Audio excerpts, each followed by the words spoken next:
Hello, my little sausages. A brief moment of seriousness, if you'll indulge me. Today is the first day of my quarantine, if you will. I mean, I'm not sick, but we're all on mandatory home office. I had planned to get a video out to you at lunchtime, but I had to go to the supermarket to pick up some coffee and odd bits. Uh, Everything stripped completely bare. Honestly, it was ridiculous. I might stick some photos in the video. Like, everything was empty. This was at lunchtime. People are losing their minds a little bit. So I just want to take a moment to say, wherever you are, whatever you're doing, I hope all of you are well. And for the love of God, please do follow the guidance that comes out from wherever you are. I've just cancelled. I was supposed to go home at the end of this month. I was really looking forward to it. I've got some big plans this year, and going home was kind of key to a lot of them. I had some stuff to take care of. That's no longer going to happen. The flight will still go, but having seen what happened in Italy today, which was they had a bit of nice weather, everyone stopped self-isolating, all went to the beach or for an ice cream, and the number of people who were sick and dying just exploded. Please, please, please do stay home. I'm sure there's plenty of Netflix for us all to watch. It sucks. It was a beautiful day here in Berlin. It was actually the first sunny day this year. It was quite warm.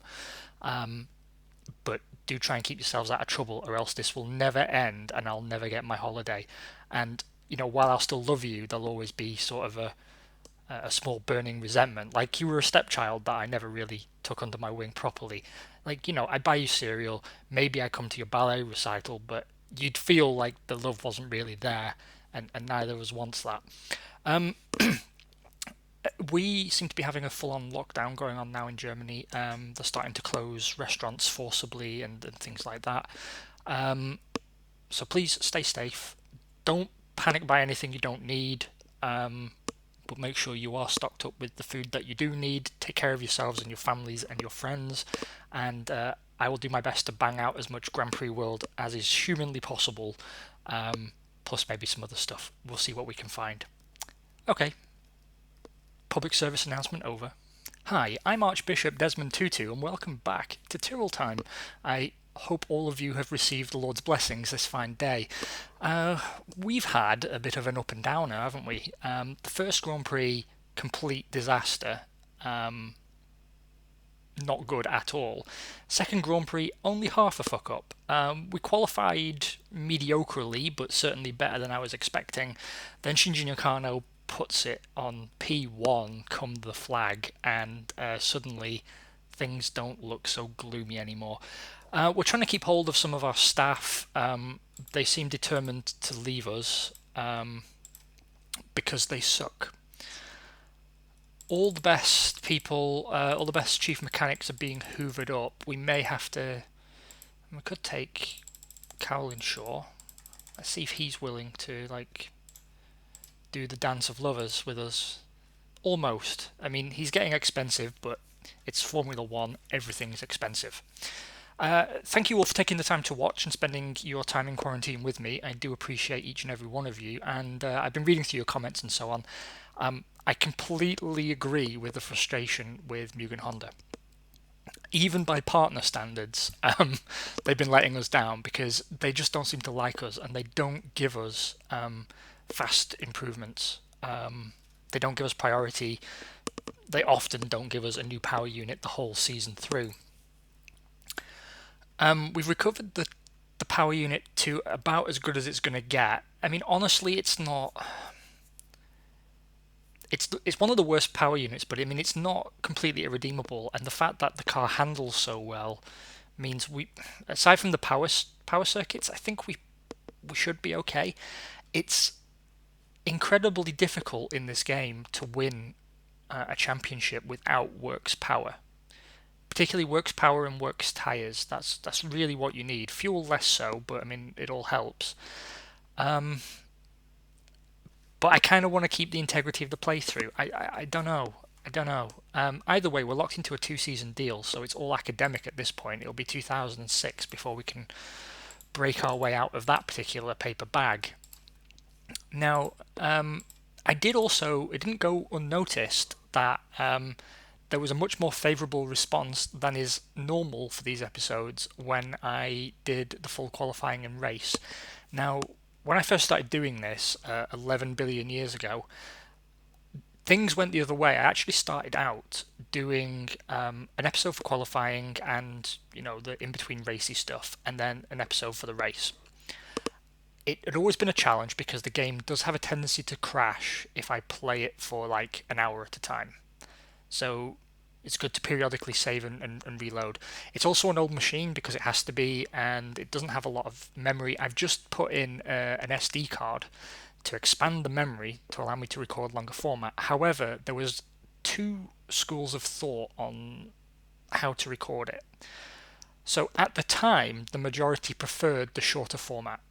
And it worked very well because the very first playthrough, the Arrows one, that was about me trying to spark some interest up in the game and also display how to play it and talk about how it works behind the scenes. The idea was it should be a guide for new players, and I was hoping, get people into the game and maybe someone will come along and make a new one. Since then, obviously, this is the fourth playthrough now.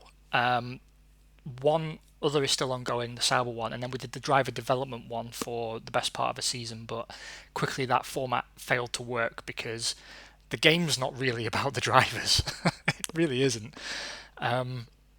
So now it gets me thinking that with the additional storage, I could maybe, once we're done here, go back to the 2 playthrough format and have one, quick and easy, and one long and dirty for the people who prefer it.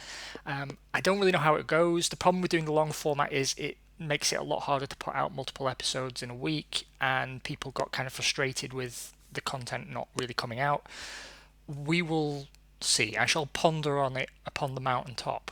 What I'm not going to ponder on, though, is running testing. That's super important. Apparently not as important as my neighbour's drilling. Oh, that's going to drive you guys bonkers, isn't it? Is it going to stop? Is it going to stop? No, it's probably not going to stop, but we'll carry on. You can't stop the Formula One. It's going to cost 350 grand to do the test. I think that's okay. What I'm going to do is cut down fuel testing because that's just not as important, and instead we're going to work on some development testing to push projects along. Cool. Right, tyres. We've got to sort the wet weather tyres out. They fucked us over once. Let's not have that happen again.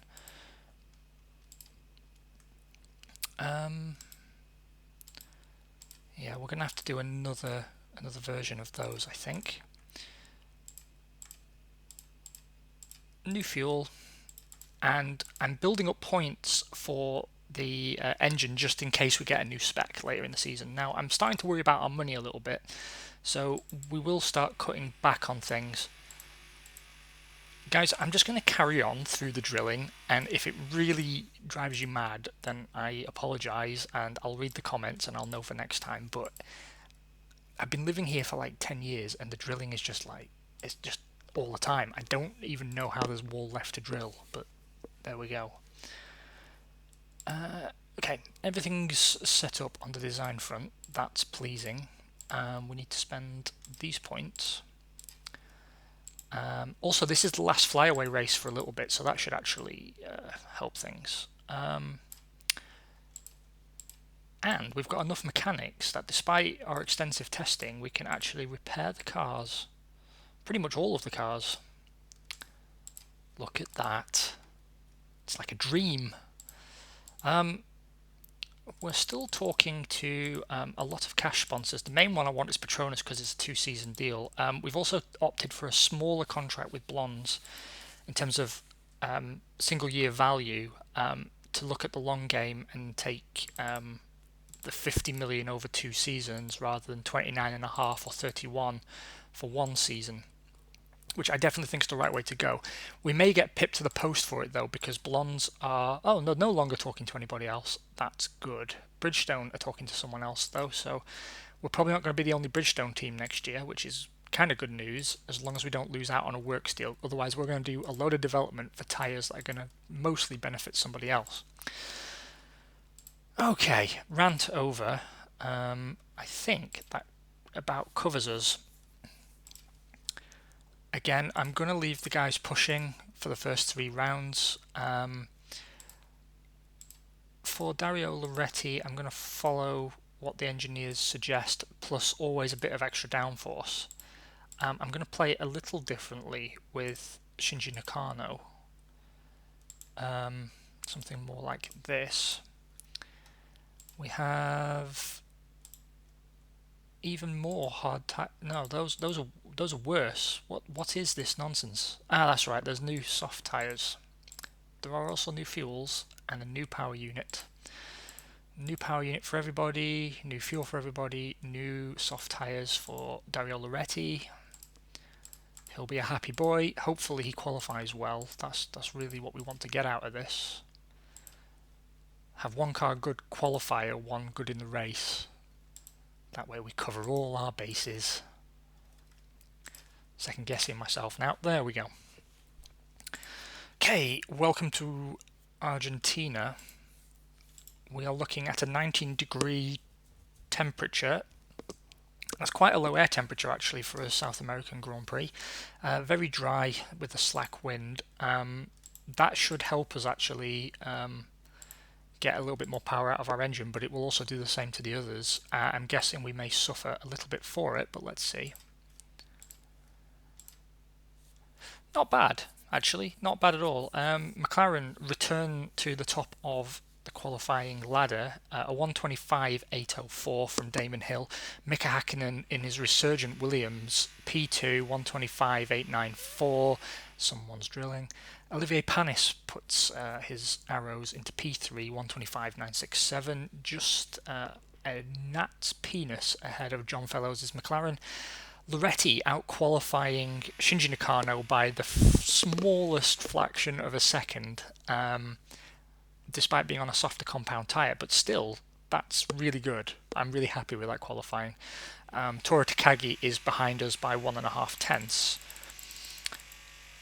Oh my god, shut up. Light rain, 24 degrees. That's going to really screw up Loretti, who's not good in these conditions, but it's excellent news for Shinji Nakano. We're going to continue to one-stop him, just because it may dry up at some point, and then he'll be on the hards and won't need to stop again. Loretti will run lighter with more stops. And we get some good news. Oh, Mika Hakkinen, P1 for Williams. He's great in the wet, and that Williams seems very, very strong in the wet as well. It qualified on pole in heavy rain conditions last time out. Shinji Nakano manages to take P2 ahead of Olivier Panis in the arrows, rounding out the podium. Wurtz's Williams takes P4, Pedro Diniz in the Jordan P5, Damon Hill 1 lap down in the McLaren P7. Dario Loretti is 2 laps down, however, I don't think that's really fairly reflective of his overall pace. He will just be incredibly bad in wet weather conditions until his stats improve.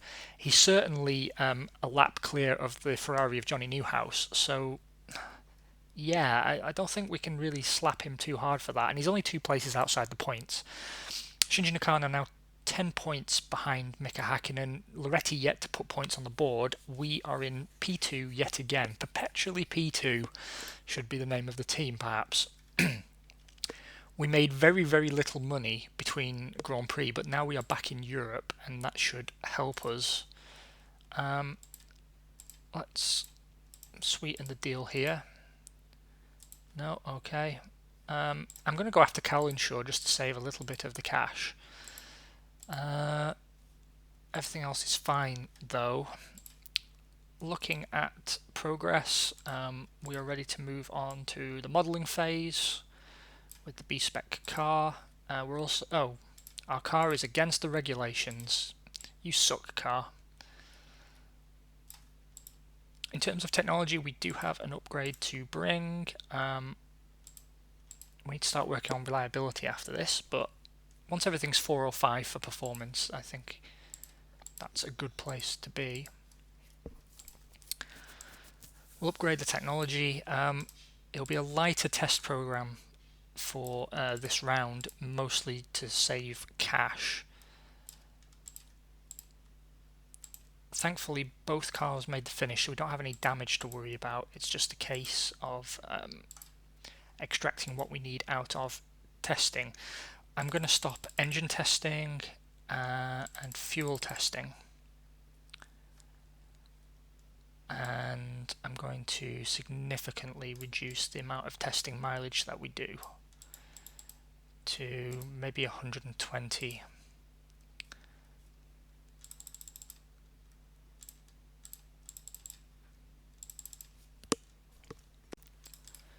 I think this is a good way to do it. I might have to put some more mechanics on everything. I think that might be a good way to come at it. I'm getting very worried about our financials. What did we get out of that? Well, we got a full setup, which is what was important. We also have some more points to spend on our tyres. I'll do the intermediates because we tend to need those even more than the wets. So let's sort that out. Okay, what's going on in Sponsortown? Do we have any news? I'm going to drop the success card.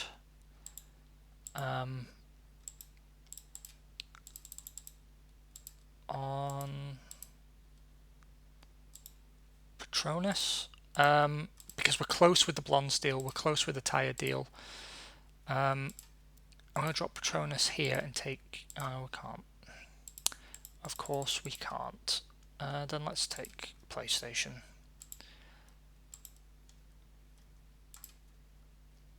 Right, we have to hope to make a big profit now,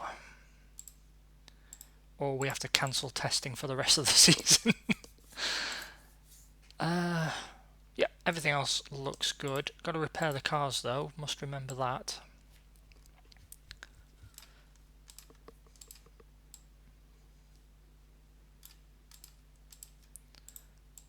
Okay, looking good. What have we got here? Level 3 traction control system. I didn't read that, so I don't know if it worked. No, it didn't, because I was busy building something else. Never mind, we know what to look for. Again, not going to reduce how the guys are pushing because the cars are making the end of the Grand Prix, which is obviously key.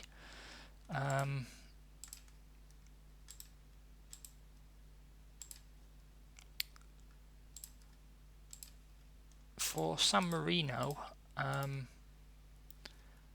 think I'm going to go this way. We have new full wet tyres, new fuel. That'll do. Everything else is set up. Let's do the dance of our people. 27 degrees, so quite a hot air temperature. The version of the power unit we have now is less able to handle heat, but I don't think we really have to worry until we're in like the 32-33 degree range. So we should be okay. I'd rather take the extra power and overall reliability. Don't let me down in qualifying, boys. Oh, wow. Damon Hill back on pole position for McLaren, 125.946. However, the soft tyre on Song, Dario Loretti, P2, out-qualified his teammate every single round so far. All first 4 rounds, he has out-qualified Shinji Nakano. Good job indeed. Never finished ahead of him, but he has out-qualified him. David Coulthard puts his arrows P3, Alexander Wurz P4 with Pedro Diniz and Olivier Panis behind. Toru Takagi has Shinji Nakano for company. It's an all-Japanese 4th row. To be honest, it's quite a tight field. Loretti outqualified his teammate by a tenth and change. So yeah, pretty good. 26 degrees and cloudy, so a slight drop in temperature between sessions. Of course, we know the deal. Lap 31, we will bring in Shinji Nakano. He'll be one stopping. That may, if things go the way I think they will, get him past his teammate. But if they didn't, I wouldn't necessarily be upset. I'd like to get the Drivers' Championship, but it's more the Constructors that I care about. Cross everything you've got. What do we do? What do we do? Oh. Well, it's a win for Dario Loretti. A 1:35.36.458. Massively clear there. 14.2 seconds clear of... sorry, 13.8 seconds clear of Damon Hill's McLaren. Toru Takagi brings it home. P3 for Jordan, Mika Hakkinen P4. Panis and Newhouse are your final point scorers. Accident taking out Shinji Nakano, so he threw it away. I think we could have had a double podium, but you know how it goes. We are now a mere 6 points behind Williams in the fight for number 1 in the Constructors' Championship. And we made a bunch of money. Whoop whoop, that's the sound of the police. Guys, do take care of yourselves, super serial, and I will talk to you again very, very, very soon. Bye-bye.